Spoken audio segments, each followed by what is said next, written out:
तो फ्रेंड्स, स्वागत है आपका अपने YouTube channel study with Mukesh ji में। आज हम लोग प्लेटफॉर्म में बिहार पुलिस का प्रैक्टिस सेट हम लोग आज 6 देखेंगे।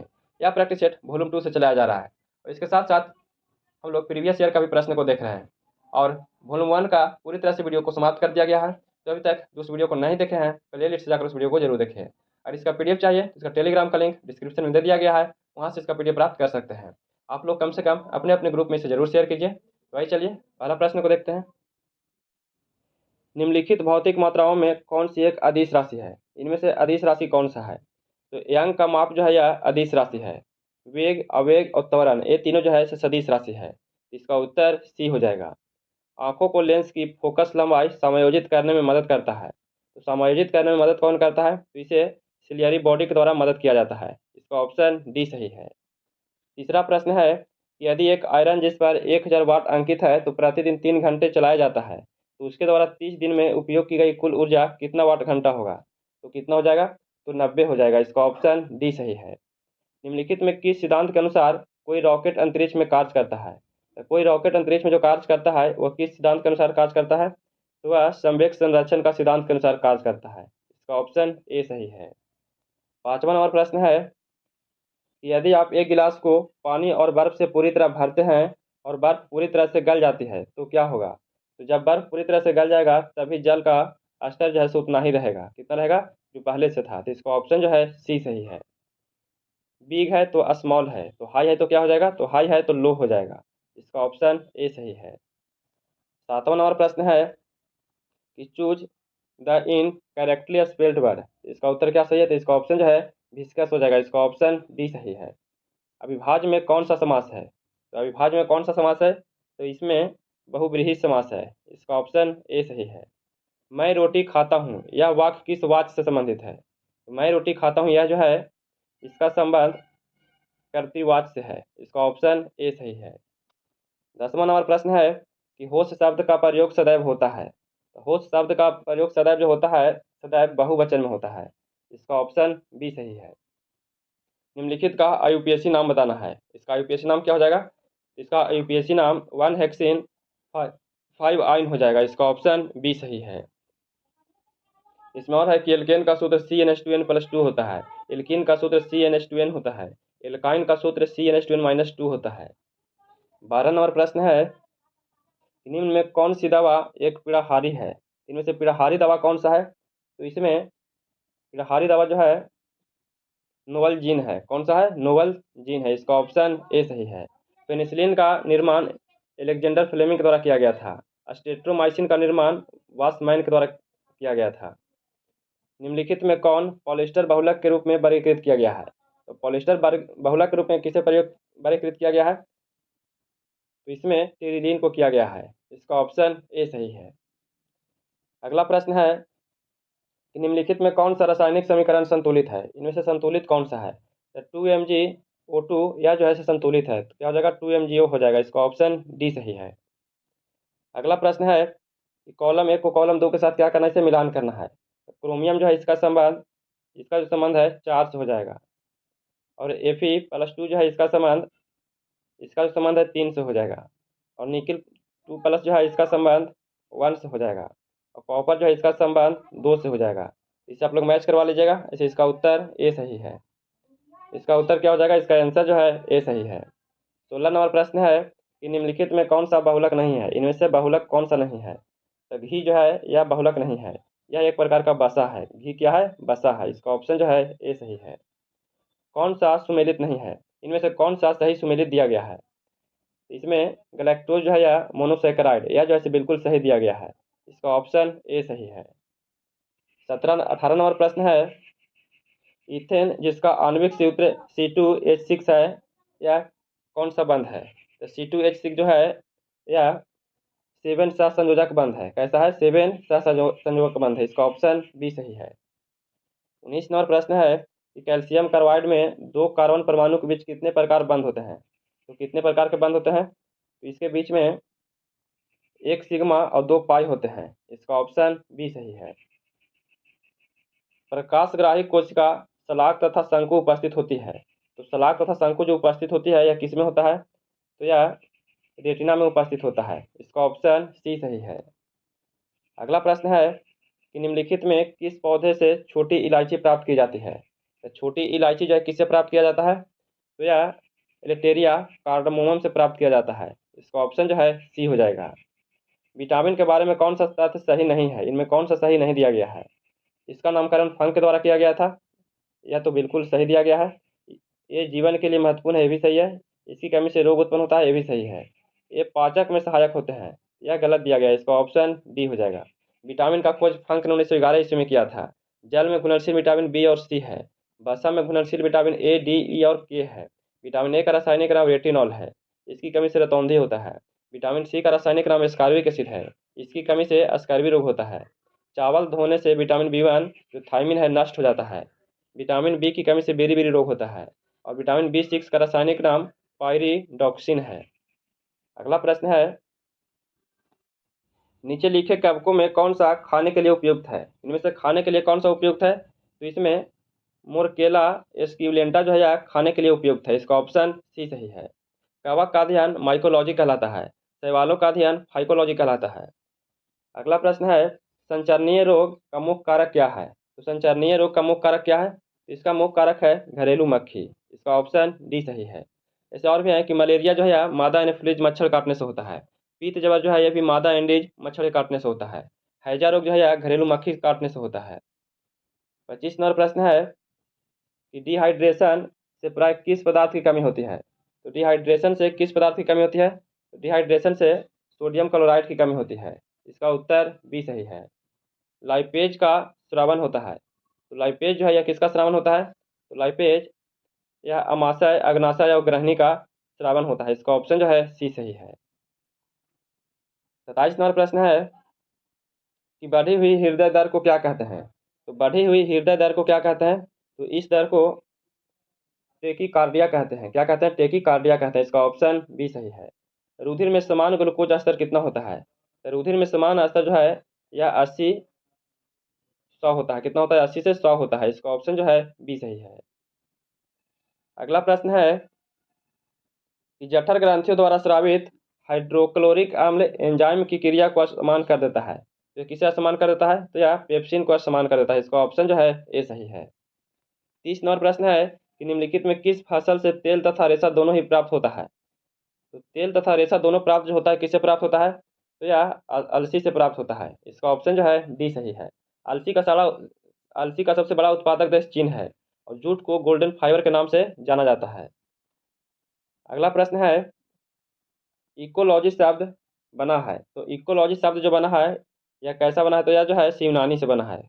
किससे बना है, यूनानी शब्द से बना है। तो इसका ऑप्शन ए सही है। किसी दी गई भिन्न से कितनी समतुल्य भिन्नें बनाई जा सकती है, तो कितने समतुल्य बनाए जा सकते हैं, तो इससे इसे समतुल्य जो है इससे समतुल्य अनंत बनाया जा सकता है। इसका ऑप्शन जो है सी सही है।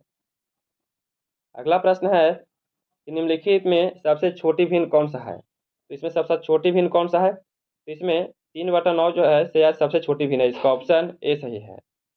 34 नंबर प्रश्न है, इसे बना लीजिएगा, इसका उत्तर डी हो जाएगा। और 35 नंबर जो प्रश्न है इसका उत्तर बी सही है। इसका आंसर जो है 3 सेंटीमीटर होगा। अगला प्रश्न है कि निम्नलिखित में किस भारतीय होम रूल लीग की स्थापना की थी। तो भारतीय होम रूल लीग की स्थापना किसके द्वारा किया गया है, तो इसकी स्थापना बाल गंगाधर तिलक के द्वारा किया गया था। इसका ऑप्शन डी सही है। बाल गंगाधर तिलक ने 28 अप्रैल 1916 को महाराष्ट्र होम रूल लीग की स्थापना किए थे। एनी बेसेंट द्वारा मद्रास में सितंबर 1916 को Akhil Bharatiya home rule league की स्थापना किया गया था। न्यू इंडिया और कॉमनवेल्थ जो है यह एनी बेसेंट के द्वारा पत्रिका निकाला गया था। और मराठा और केसरी जो है यह बाल गंगाधर तिलक के द्वारा निकाला गया था। 1917 में एनी बेसेंट ने कांग्रेस के कलकत्ता अधिवेशन की अध्यक्षता की थी। भारत में होम रूल आंदोलन के जनक एनी बेसेंट को माना जाता है। अगला प्रश्न है, विषुवतीय रेखा क्षेत्र के सघनन वन लाभदायक है। तो सघनन वन जो लाभदायक है किसके लिए है, तो यह लाभदायक इमारती लकड़ी के लिए है। इसका ऑप्शन डी सही है। 38 नंबर प्रश्न है कि हो ची मिन का शाब्दिक अर्थ क्या है। तो हो ची मिन का शाब्दिक अर्थ क्या है, तो इसका शाब्दिक अर्थ है पथ प्रदर्शक। क्या है, पथ प्रदर्शक है। इसका ऑप्शन सी हो जाएगा। आत्मनिर्भर हस्तशिल्पकार योजना किस मंत्रालय के अंतर्गत प्रारंभ की गई है, तो किस मंत्रालय के द्वारा प्रारंभ किया गया है, इसकी शुरुआत पूर्वोत्तर क्षेत्र के विकास मंत्रालय द्वारा प्रारंभ किया गया है। इसका ऑप्शन डी सही है। 40 नंबर प्रश्न है कि नाबार्ड ने प्राकृतिक खेती को बढ़ावा देने के लिए किस कार्यक्रम की शुरुआत किया है? तो किस कार्यक्रम का शुरुआत किया गया है? इसके द्वारा जीवा कार्यक्रम की शुरुआत किया गया है। इसका ऑप्शन बी सही है। नाबार्ड की स्थापना 12 जुलाई 1982 ईस्वी में किया गया था।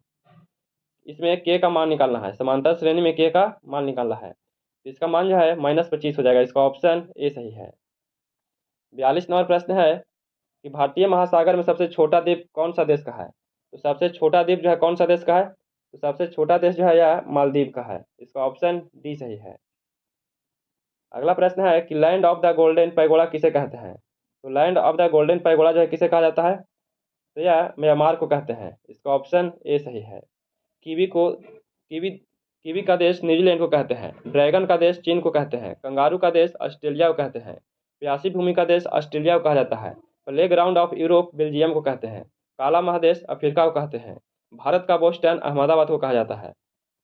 44 नंबर प्रश्न है कि 3 प्रमुख बौद्ध स्थल रत्नागिरी, ललितागिरी और उदयगिरी इनमें से किस राज्य में स्थित है?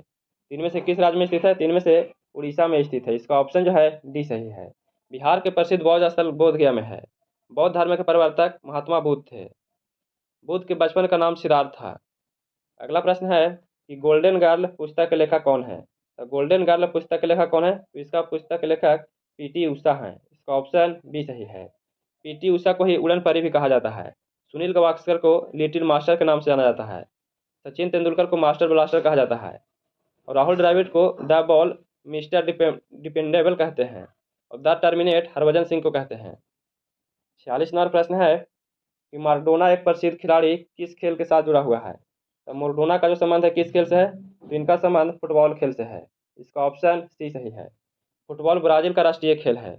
हॉकी जो है यह भारत और पाकिस्तान का राष्ट्रीय खेल है। स्कॉटलैंड का राष्ट्रीय खेल गोल्फ है। तराइन के प्रथम युद्ध में निम्नलिखित में किसको पृथ्वीराज चौहान तृतीय ने हराया था? तो पृथ्वीराज चौहान तृतीय ने किसे हराया था? तो यह मोहम्मद गौरी को हराया था। इसका ऑप्शन ए सही है। तराइन का प्रथम युद्ध 1191 ईस्वी में हुआ था और दूसरा युद्ध 1192 ईस्वी में हुआ था। और तराइन का तीसरा युद्ध जो है 1215 ईस्वी में इल्तुतमिश ने तराइन के तृतीय युद्ध में इल्दौज को हराया था। आगरा शहर की स्थापना किसने किया था? तो आगरा शहर की स्थापना जो है सिकंदर लोदी के द्वारा किया गया था। इसका ऑप्शन डी सही है। सिकंदर लोदी ने 1504 ईस्वी में आगरा नगर की निर्माण करवाया था। अगला प्रश्न है निम्न में से किसे ड्यूस के उपनाम से संबोधित किया गया है? तो ड्यूस के उपनाम से किसे संबोधित किया गया है? तो ड्यूस से मुसलोनी को जाना जाता है। इसका ऑप्शन जो है डी सही है। मतानचेरी पैलेस कहाँ स्थित है? तो मतानचेरी पैलेस जो है कहाँ है? यह पैलेस केरल में स्थित है। इसका ऑप्शन जो है बी सही है। इसमें और प्रश्न है कि येलोस्टोन नेशनल पार्क यूएसए में स्थित है। Would buffalo national park Canada में स्थित है। क्रेमलिन फोर्ट मॉस्को में है। ओपेरा हाउस सिडनी में है। एफिल टावर पेरिस में है। पिरामिड का देश मिस्र कहा जाता है। क्रूजर नेशनल पार्क दक्षिण अफ्रीका में स्थित है। अगला प्रश्न है कि सौर मंडल का सबसे चमकीला ग्रह कौन सा है? सबसे चमकीला ग्रह शुक्र ग्रह है। इसका ऑप्शन डी सही है। और सौर मंडल का सबसे बड़ा ग्रह बृहस्पति ग्रह है। होमोस और डिमोस मंगल के 2 उपग्रह हैं। गैनामीड सबसे बड़ा उपग्रह है। अगला प्रश्न है कि मुद्रास्फीति का अनुकूल प्रभाव पड़ता है। तो मुद्रास्फीति का अनुकूल प्रभाव जो पड़ता है यह ऋणी पर पड़ता है। इसका ऑप्शन बी सही है। 53 नंबर प्रश्न है कि वास्तविक आय बटा जनसंख्या बराबर होगी। यह किसके बराबर होगी? यह जो है प्रति व्यक्ति वास्तविक आय के बराबर होगी। इसका ऑप्शन सी सही है। महात्मा गांधी द्वारा राष्ट्रीय कांग्रेस के कितने अधिवेशनों का सभापति किया गया था? तो महात्मा गांधी के द्वारा राष्ट्रीय कांग्रेस की स्थापना कितने बार किए थे? तो अध्यक्षता जो है 1 बार किए थे। इसका ऑप्शन ए सही है। दिसंबर 1924 में गांधी जी ने बेलगांव कांग्रेस अधिवेशन की अध्यक्षता किए थे, जो 1924 में किए थे। अगला प्रश्न है इनमें कौन से सबसे कम आयु में भारतीय राष्ट्रीय कांग्रेस का अध्यक्ष बनने वाला व्यक्ति था? तो सबसे कम आयु की उम्र में बनने वाले व्यक्ति कौन थे? तो अबुल कलाम आज़ाद थे। इसका ऑप्शन सी सही है। भारतीय राष्ट्रीय कांग्रेस की स्थापना 1885 में ए हुम के द्वारा किया गया था। अबुल कलाम आज़ाद 1923 के दिल्ली कांग्रेस के विशेष अधिवेशन की अध्यक्षता किए थे। अबुल कलाम आज़ाद का जन्म 1888 ईस्वी में मक्का में हुआ था। अबुल कलाम आज़ाद अब तक का सबसे युवा कांग्रेस अध्यक्ष थे। कांग्रेस पार्टी का प्रथम अध्यक्ष ब्रह्मेश चंद्र बनर्जी के द्वारा 1885 ईस्वी में किया गया था। मौलाना अबुल कलाम आज़ाद 1940 से 1945 तक कांग्रेस के अध्यक्ष चुने गए थे। मौलाना अबुल कलाम आज़ाद भारत के पहले शिक्षा मंत्री थे। आनंद बोस ने 1898 के मद्रास कांग्रेस के अधिवेशन की अध्यक्षता किए थे। 56 नंबर मैथ का प्रश्न इसे बना लीजिएगा। इसका उत्तर tan theta minus sec theta हो जाएगा। इसका ऑप्शन डी सही है। अगला प्रश्न है, ये भी मैथ का प्रश्न है। इसका उत्तर 45 हो जाएगा। इसका ऑप्शन सी सही है। 58 नंबर जो प्रश्न है इसका उत्तर 100/11 हो जाएगा। इसका आंसर बी सही है। 59 नंबर प्रश्न है, इसमें माध्यिका बहुलक दोनों पूछा जा रहा है। इसका उत्तर क्या हो जाएगा? इसका उत्तर जो है डी हो जाएगा। माध्यिका बराबर 5 और बहुलक 5 हो जाएगा। इसका ऑप्शन डी सही है। 60 नंबर प्रश्न है, इसका उत्तर 108 रुपया हो जाएगा। इसका ऑप्शन सी सही है। ब्रिटिश भारत के किस वायसराय ने भारतीय सांख्यिकी सर्वेक्षण कराया था? तो भारतीय सांख्यिकी सर्वेक्षण जो कराया था किसके द्वारा कराया गया है? तो यह लॉर्ड मेयो के द्वारा कराया गया था। इसका ऑप्शन ए सही है। लॉर्ड मेयो ने वर्ष 1872 में पहली बार जनगणना करवाए थे। लॉर्ड मेयो एकमात्र भारतीय गवर्नर जनरल था या वायसराय था जो अंडमान निकोबार की राजधानी पोर्ट ब्लेयर में इसकी मृत्यु हो गया था। लॉर्ड मेयो ने राजस्थान के अजमेर में मेयो कॉलेज की स्थापना 1872 ईस्वी में किया था, जो कृषि विभाग से संबंधित था। कलिंग के समय में भारत शासन अधिनियम 1858 पारित किया गया था। 62 नंबर प्रश्न है कि लोएस चट्टान किस प्रकार की चट्टानों का उदाहरण है? तो लोएस चट्टान जो है यह किस प्रकार की चट्टान है? तो यह चट्टान परतदार चट्टान है। इसका ऑप्शन बी सही है। निम्नलिखित में कौन सा युग्म संपादक और समाचार पत्र सुमेलित नहीं है? इनमें से कौन सा सुमेलित नहीं है? तो इसमें राजा राम मोहन राय संवाद कौमुदी तो सही है। ईश्वर चंद्र विद्यासागर के द्वारा सोम प्रकाश ये भी सही है। मोतीलाल घोष के द्वारा अमृत बाजार पत्रिका ये भी सही है। एनी बेसेंट के द्वारा सर्वेंट ऑफ इंडिया नहीं लिखा गया था। सर्वेंट ऑफ इंडिया जो है गोपाल कृष्ण गोखले के द्वारा लिखा गया है। एनी बेसेंट के द्वारा न्यू इंडिया और कॉमनवेल्थ जो है यह प्रकाशित किया गया था। यह जो है इसे गलत दिया गया है। अगला प्रश्न है, यह एक गर्म धारा है। इनमें से कौन सा गर्म जलधारा है? इसमें गल्फ स्ट्रीम जो है यह गर्म जलधारा है। इसका ऑप्शन डी सही है। अटलांटिक महासागर की गर्म जलधारा गल्फ स्ट्रीम है। हम्बोल्ट जलधारा को पेरुवियन की जलधारा कहते हैं। हम्बोल्ट जलधारा ठंडी जलधारा है। कनारी जलधारा ठंडी जलधारा है। सुसीमा की जलधारा गर्म जलधारा है। अगला प्रश्न है कि कच्चा तीबू द्वीप विवाद में किन दो देशों के बीच में स्थित है? तो कच्चा तीबू द्वीप जो है यह किन दो देशों के बीच में है? तो यह भारत और श्रीलंका के बीच में है, जो विवादित है। इसका ऑप्शन डी सही है। भारत श्रीलंका के बीच 1976 तक कच्ची तीबू द्वीप विवाद में रहा था। अगला प्रश्न है कि भारतीय संविधान का वह कौन सा राज्य को पर्यावरण संरक्षण तथा संवर्धन के लिए निर्देश करता है? तो पर्यावरण का संरक्षण जो है अनुच्छेद कौन सा है? तो अनुच्छेद जो है 48 के ए में दिया गया है। इसका ऑप्शन सी सही है। 42वें संविधान संशोधन अधिनियम 1976 के द्वारा नीति निर्देशक तत्व के अनुच्छेद 48 ए को जोड़ा गया था, और भी जोड़ा गया है 39 ए को, 43 ए को, 48 ए को, ये सभी को 42वें संविधान संशोधन के द्वारा जोड़ा गया था। और 39 एक समान न्याय एवं निःशुल्क कानूनी सहायता से संबंधित है। और अनुच्छेद 44 जो है यह नागरिकों के लिए समान नागरिक संहिता से संबंधित है। भारतीय संविधान के निम्नलिखित में किस भाग में संघ लोक सेवा आयोग से संबंधित प्रावधान शामिल है? तो संघ लोक सेवा आयोग से जो यह संबंधित है, किससे संबंधित है? तो इसका संबंध भाग जो है 14 से है। इसका ऑप्शन बी सही है। संघ लोक सेवा आयोग का उल्लेख अनुच्छेद 315 से 323 तक में किया गया है। संघ लोक सेवा आयोग एक संवैधानिक निकाय है। भारतीय संविधान का भाग 2 नागरिकता से संबंधित है, जो अनुच्छेद 5 से 11 तक के है। भारतीय संविधान का अनुच्छेद 18 जो है आपात उपवन से संबंधित है, जो अनुच्छेद 352 से 360 तक के है। अगला प्रश्न है, आयकर एक है, तो आयकर एक क्या है? तो आयकर जो है यह एक प्रत्यक्ष कर है। इसका ऑप्शन बी सही है। भारत में आयकर अधिनियम 1961 के तहत लगाया जाता है। निगम कर, आयकर, संपत्ति कर, उपहार कर, ये सब जो है से प्रत्यक्ष कर है। सीमा शुल्क, सेवा कर, उत्पाद शुल्क, ये सब जो है से अप्रत्यक्ष कर है। भारत के प्रधानमंत्री को किसके द्वारा नियुक्त किया जाता है? तो भारत के प्रधानमंत्री को भारत के राष्ट्रपति के द्वारा नियुक्त किया जाता है। इसका ऑप्शन ए सही है। 70 नंबर प्रश्न है कि कौन सा संवैधानिक संशोधन अधिनियम 2 या अधिक राज्यों के लिए एक ही व्यक्ति को राज्यपाल के लिए नियुक्त करने की सुविधा प्रदान करता है? तो कौन सा संवैधानिक संशोधन द्वारा किया जाता है? तो यह 7वें संवैधानिक संशोधन के द्वारा किया जाता है, जो 1956 ईस्वी के द्वारा लाया गया था। इसका ऑप्शन सी हो जाएगा। अगला प्रश्न है कि 73वें संवैधानिक संशोधन अधिनियम को भारत की संसद द्वारा किस वर्ष अधिनियमित किया गया था? तो किस वर्ष अधिनियमित किया गया था? तो इसे अधिनियमित जो किया गया था 1992 में किया गया था। इसका ऑप्शन डी सही है। 73वें संवैधानिक संशोधन अधिनियम 1992 के द्वारा पंचायती राज व्यवस्था को लागू किया गया था। 73वें संविधान संशोधन के तहत पंचायती राज को 11वें अनुसूची में जोड़ा गया था, जिसमें टोटल 29 विषय है। 13 दिसंबर 1946 को संविधान में ऐतिहासिक उद्देश्य संकल्प जो है यह किसने पेश किया था? तो उद्देश्य जो है किसके द्वारा पेश किया गया था? तो यह जवाहरलाल नेहरू के द्वारा पेश किया गया था। इसका ऑप्शन जो है ए सही है। उद्देश्य संकल्प या प्रस्तावना को 22 जनवरी 1947 को सर्वसम्मति से स्वीकार कर लिया गया था। प्रस्तावना सर्वप्रथम अमेरिका के संविधान से लिया गया है। N. A. पालकीवाला ने प्रस्तावना को परिचय पत्र कहा था। अगला प्रश्न है कि भारत के मुख्य निर्वाचन आयुक्त की नियुक्ति कौन करता है? तो भारत के मुख्य निर्वाचन आयुक्त की नियुक्ति किसके द्वारा किया जाता है? तो इसकी नियुक्ति भारत के राष्ट्रपति के द्वारा किया जाता है। इसका उत्तर सी सही है। केंद्रीय सूचना आयोग द्वारा लगाया गया जुर्माना कितना तक बढ़ सकता है? तो केंद्रीय सूचना आयोग द्वारा जो लगाया गया जुर्माना है यह 25,000 तक बढ़ सकता है। इसका ऑप्शन जो है सी सही है। केंद्रीय सूचना आयोग का स्थापना 2005 ईस्वी में किया गया था। अगला प्रश्न है कि भारतीय संविधान की किस अनुसूची में दल बदल विरोधी कानून है? तो दल बदल विरोधी कानून जो है यह 10वीं अनुसूची में है, जो 52वां संविधान संशोधन 1985 के द्वारा जोड़ा गया था। इसका ऑप्शन ए सही है। चौथी अनुसूची जो है यह राज्यसभा की सीटों से संबंधित है। और 7वीं अनुसूची जो इसमें 3 तरह की सूची है, राज्य सूची, संघ सूची और संवर्धित सूची है। 9वीं अनुसूची में यह भूमि सुधार से संबंधित है। मूल रूप से पहले 8 अनुसूचियाँ था, लेकिन वर्तमान में कितना है? 12 अनुसूचियाँ हैं। 76 नंबर प्रश्न है कि कुनालू नृत्य का प्रदर्शन निम्नलिखित में किस राज्य में किया जाता है? तो कुनालू नृत्य जो है कहाँ किया जाता है? तो यह नृत्य आंध्र प्रदेश में किया जाता है। इसका ऑप्शन डी सही है। पंजाब का निम्नलिखित में कौन सा त्यौहार पारंपरिक रूप से रबी की फसल की कटाई से संबंधित है? तो रबी की फसल से कटाई से जो संबंधित है कौन सा त्यौहार है? तो यह त्यौहार बैसाखी का त्यौहार है। इसका ऑप्शन ए सही है। अगला प्रश्न है कि अशोक चक्र से सम्मानित होने वाला प्रथम भारतीय महिला कौन है? तो अशोक चक्र से सम्मानित होने वाला प्रथम महिला जो है वह महिला नीरजा भनोट है। इसका ऑप्शन जो है ए सही है। भारत की प्रथम महिला प्रधानमंत्री इंदिरा गांधी थी। भारत की प्रथम महिला राज्यपाल सरोजिनी नायडू थी। भारत की प्रथम महिला IPS किरण बेदी थी।